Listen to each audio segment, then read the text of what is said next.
Hello everyone, good morning. ಎಲ್ಲರಿಗೂ ನಮಸ್ಕಾರ. Welcome back to Savitri Sunita vlog. ಇವತ್ತು ಮನೆಯವರೆಲ್ಲರೂ ಸೇರಿಕೊಂಡು ಟೆಂಪಲ್ಗೆ ಹೋಗ್ತಾ ಇದ್ದೀವಿ. ಯಾವ ಕಾರಣಕ್ಕೆ ಹೋಗ್ತಾ ಇದ್ದೀವಿ ಅಂತ ಅಂದರೆ, ನನ್ನ ಮಗನದು ಜವಳ ತೆಗಿಸ್ಬೇಕು ಅಂತ ಹೇಳಿ ಟೆಂಪಲ್ಗೆ ಹೋಗ್ತಾ ಇದ್ದೀವಿ ಮನೆಯವರು ಎಲ್ಲರೂ ಸೇರಿಕೊಂಡು. ಸೊ ಅದಕ್ಕಾಗಿ ನಾನು ಇಲ್ಲಿ ಮುಂಚೆನೇ ರೆಡಿ ಮಾಡಿ ಇಟ್ಕೋತಾ ಇದ್ದೀನಿ. ಈ ಒಂದು ವಿಡಿಯೋ ನಾನು ಹೋಗೋ ದಿನಕ್ಕಿಂತ ಒಂದು ಹಿಂದಿನ ದಿನದ ವಿಡಿಯೋ ಇದು. ಅಂದರೆ ನಾನು ನೈಟನ್ನೇ ಸೀರೆಯನ್ನು ರೆಡಿ ಮಾಡಿ ಇಟ್ಕೊಂಡಿದ್ದೀನಿ. ಮಾರ್ನಿಂಗ್ ಟೈಮಲ್ಲಿ ನನ್ನ ಮಗನ ಜೊತೆ ಎಲ್ಲ ರೆಡಿ ಮಾಡಿ ಇಟ್ಕೊಂಡು ರೆಡಿಯಾಗಿ ಹೋಗೋದು ಆಗೋದಿಲ್ಲ ಅಂತ ಹೇಳಿ ನೈಟ್ನೇ ನಾನು ಏನು ಮಾಡಿದ್ದೀನಿ, ಸೀರೆ ಸೆರಗನ್ನು ಪಿನ್ ಮಾಡಿ ಇಟ್ಕೊಂಡಿದ್ದೀನಿ. ಅದರ ಜೊತೆಗೆ ಸೀರೆಗೆ ಮ್ಯಾಚಿಂಗ್ ಬ್ಯಾಂಗಲ್ಸ್, ಆಮೇಲೆ ಸೀರೆಗೆ ಮ್ಯಾಚ್ ಆಗುವಂಥ ಇಯರಿಂಗ್ಸ್ ಆ್ಯಂಡ್ ಸ್ವಲ್ಪ ಮೇಕಪ್ ಐಟಮ್ಸನ್ನು ನಾನಿಲ್ಲಿ ರೆಡಿ ಮಾಡಿ ಇಟ್ಕೊಂಡಿದ್ದೀನಿ. ಬೆಳಗ್ಗೆ ಟೈಮಲ್ಲಿ ಯಾವುದು ಬೇಗ ಆಗಲ್ಲ ಅಂತ ಹೇಳಿ ನಾನು ಮುಂಚೆನೇ ಇದನ್ನ ರೆಡಿ ಮಾಡಿ ಇಟ್ಕೊಂಡಿದ್ದೀನಿ. ಆ್ಯಂಡ್ ನೆಕ್ಸ್ಟ್ ಡೇ ಎಲ್ಲರೂ ಸೇರಿಕೊಂಡು ನಾವಿಲ್ಲಿ ಟೆಂಪಲ್ಗೆ ಬಂದ್ವಿ. ಇಲ್ಲಿ ನಾವು ಯಾವ ಟೆಂಪಲ್ಗೆ ಬಂದ್ವಿ ಅಂತಂದರೆ ಪ್ರಭುಲಿಂಗೇಶ್ವರ ಟೆಂಪಲ್ಗೆ ಬಂದ್ವಿ. ಇಲ್ಲೇ ನಮ್ಮ ಊರ ಹತ್ರ ಇರುವಂತಹ ತೇರದಾಳ ಶ್ರೀ ಪ್ರಭುಲಿಂಗೇಶ್ವರ ಟೆಂಪಲ್ಗೆ ಬಂದ್ವಿ. ಇದು ಒಂದು ಸ್ವಲ್ಪ ಫೇಮಸ್ ಆಗಿರೋ ಟೆಂಪಲನೇ ಇದು. ಆಲ್ರೆಡಿ ಸ್ವಲ್ಪ ಜನಕ್ಕೆ ಗೊತ್ತಿರ್ಬೋದು ಫೇಮಸ್ ಆಗಿರುವಂಥ ಟೆಂಪಲ್ನೇ. ಸೊ ಪ್ರಭುಲಿಂಗೇಶ್ವರ ಟೆಂಪಲ್ಗೆ ನಾವು ಎಲ್ಲರೂ ಇಲ್ಲಿ ಬಂದ್ವಿ. ಇಲ್ಲಿ ಸೋಮವಾರದ ದಿನ ಇಲ್ಲಿ ಹರಿವಾಣ ಅಂತ ಹಾಕಿರ್ತಾರೆ ಗುಡಿಯ ಮುಂದೆ.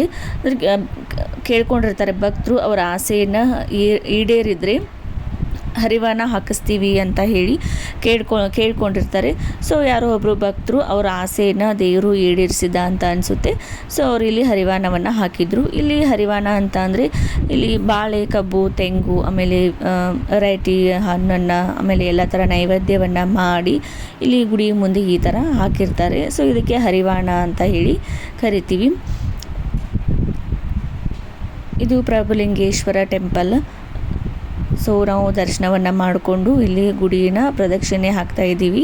ಪ್ರದಿತ್ಯನ ಅವರ ಅಪ್ಪಾಜಿ ತಲೆ ಮೇಲೆ ಹೆಗಲ ಮೇಲೆ ಹೊತ್ಕೊಂಡು ಪ್ರದಕ್ಷಿಣೆನ ಹಾಕ್ತಾ ಇದ್ದಾರೆ.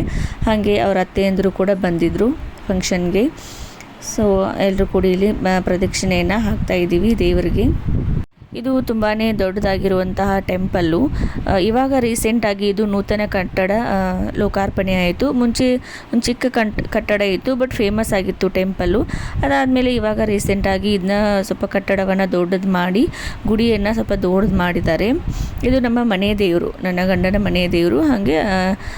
ಹಾಗಾಗಿ ಇಲ್ಲೇ ನಾವು ಜವಳ ತೆಗೆಸ್ಬೇಕು ಅಂತ ಅಂದ್ಕೊಂಡಿದ್ವಿ. ಪ್ರದಿತ್ಯ ಹುಟ್ಟೋದಕ್ಕಿಂತ ಮುಂಚೆನೇ ನಾವು ದೇವ್ರಿಗೆ ಬಂದಾಗ ದೇವ್ರ ಹತ್ರ ಕೇಳ್ಕೊಂಡಿದ್ವಿ, ಪ್ರದಿತ್ಯ ಆರಾಮಾಗಿ ಹುಟ್ಟಿದರೆ ಅವನಿಗೆ ಇಲ್ಲೇ ಟೆಂಪಲಲ್ಲೇ ಜವಳ ತೆಗಿಸ್ತೀವಿ ಅಂತ ಹೇಳಿ ಕೇಳ್ಕೊಂಡು ಹೋಗಿದ್ವಿ.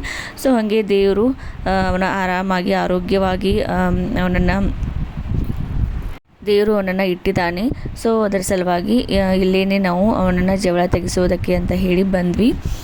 ಆ್ಯಂಡ್ ನನ್ನ ತವರು ಮನೆಯವರು ಬಂದಿದ್ದರು, ಅವರ ಮಾಮ ಬಂದಿದ್ದಾನೆ, ದೊಡ್ಡ ಮಾಮ ಬಂದಿದ್ದಾನೆ, ಆಮೇಲೆ ನಮ್ಮ ಅಪ್ಪಾಜಿ ಬಂದಿದ್ದರು, ನಮ್ಮ ದೊಡ್ಡಪ್ಪ, ಆಮೇಲೆ ನನ್ನ ತಂಗಿ, ಇವರೆಲ್ಲರೂ ಬಂದಿದ್ದರು. ಆಮೇಲೆ ಇಲ್ಲೇ ಊರಲ್ಲೇ ನಮ್ಮ ಅತ್ತೆಯವರಿದ್ದರು, ನಮ್ಮ ಇಬ್ಬರು ಅತ್ತೆನೂ ಅವರೂ ಬಂದಿದ್ದರು. ಸೊ ಎಲ್ಲರೂ ಸೇರಿ ಅವನ ಜವಳವನ್ನು ತೆಗೆಸಿದ್ವಿ. ಇಲ್ಲಿ ನಾನು ಅವನ ಜವಳವನ್ನು ತೆಗೆಯೋದ ಒಂದು ವಿಡಿಯೋನ ಸ್ಕಿಪ್ ಮಾಡಿದ್ದೀನಿ, ಹಾಕಿಲ್ಲ. ಯಾಕಂತಂದರೆ ಅವನನ್ನು ಪೂರ್ತಿಲಿ ಬರೀ ಮೈಯಲ್ಲೇ ದೇವ್ರ ಮುಂದೆ ಕೂಡಿಸಿ ಜವಳವನ್ನು ತೆಗಿತಾರೆ. ಸೊ ಗೊತ್ತಲ್ಲ, ಯೂಟ್ಯೂಬಲ್ಲಿ ಬರೀ ಚಿಕ್ಕ ಮಕ್ಕಳದು ಬರೀ ಮೈಯಲ್ಲೇ ನಾವು ಅಪ್ಲೋಡ್ ಮಾಡಿದರೆ ವಿಡಿಯೋ ಅದನ್ನ ಕಾಫಿ ರೈಟ್ ಅಲ್ಲ, ಅವರು ಒಂದು ಕಮ್ಯುನಿಟಿ ಗೈಡ್ಲೈನ್ಸನ್ನು ನಮಗೆ ಕಳಿಸ್ತಾರೆ, ಈ ಥರ ವಿಡಿಯೋನೆಲ್ಲ ಅಪ್ಲೋಡ್ ಮಾಡಬಾರ್ದು ಅಂತ ಹೇಳಿ. ಸೊ ಈ ವಿಡಿಯೋನ ಅವರು ಕನ್ಸಿಡರ್ ಮಾಡಲ್ಲ. ಸೊ ಸ್ವಲ್ಪ ದಿನ ನಮಗೆ ಸ್ಟ್ರೈಕನ್ನು ಕೊಟ್ಬಿಡ್ತಾರೆ ವಿಡಿಯೋ ಅಪ್ಲೋಡ್ ಮಾಡದೇ ಇರೋ ಥರ. ಸೊ ಹಾಗಾಗಿ ನಾನು ಅವನ ಬರೀ ಮೈಯಲ್ಲಿನೇ ಜವಳ ತೆಗೆದಿದ್ರಲ್ವ, ಸೊ ಅದಕ್ಕಾಗಿ ನಾನು ಏನು ಮಾಡಿದೆ, ಆ ಒಂದು ವಿಡಿಯೋನ ನಾನಿಲ್ಲಿ ಸ್ಕಿಪ್ ಮಾಡಿದ್ದೀನಿ ಅಷ್ಟೇ.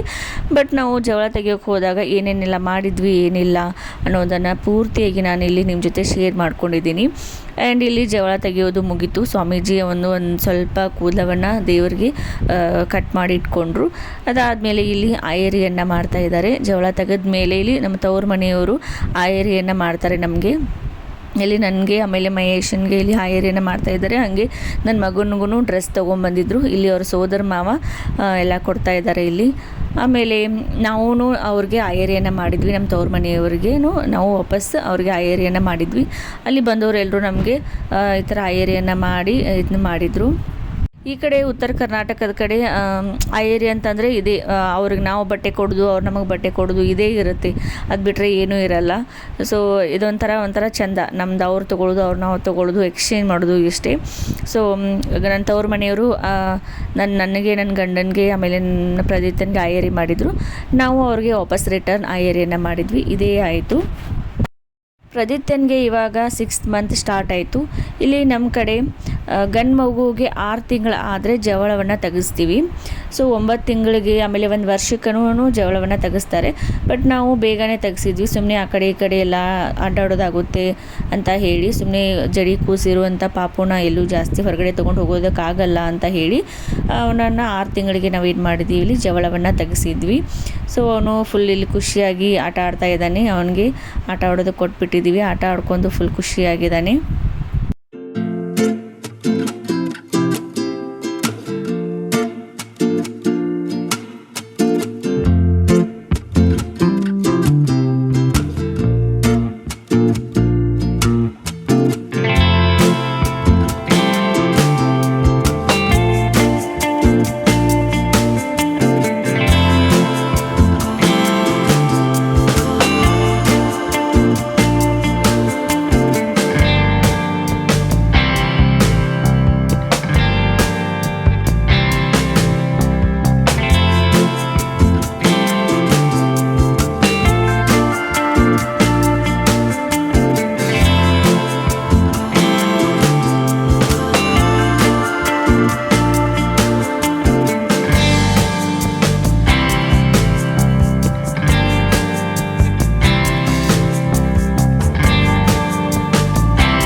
ನಾವು ಟೆಂಪಲ್ಗೆ ಬೆಳಿಗ್ಗೆ ಬೇಗನೆ ಹೋಗಿದ್ವಿ, ಬೇಗನೆ ಜವಳ ತೆಗೆಸ್ಕೊಂಡು ಬರಬೇಕು ಅಂತ ಹೇಳಿ.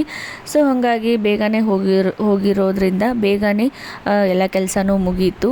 ಸೊ ಇನ್ನೂ ಅಲ್ಲಿ ಅನ್ನಪ್ರಸಾದ ಸ್ಟಾರ್ಟ್ ಆಗಿರಲಿಲ್ಲ. ನಮ್ಮ ಕೆಲಸ ಎಲ್ಲ 11 ಗಂಟೆ 12 ಗಂಟೆಗೆ ಅಷ್ಟೇ ಮುಗಿದು ಹೋಯಿತು. ಸೊ ಅಲ್ಲಿ ಅನ್ನಪ್ರಸಾದ 1 ಗಂಟೆಗೆ ಸ್ಟಾರ್ಟ್ ಆಗಿರುತ್ತೆ.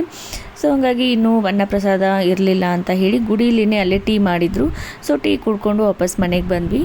ಸೊ ಇದಾಗಿತ್ತು ನನ್ನ ಒಂದು vlog. Thank you so much for watching my YouTube channel. Thank you.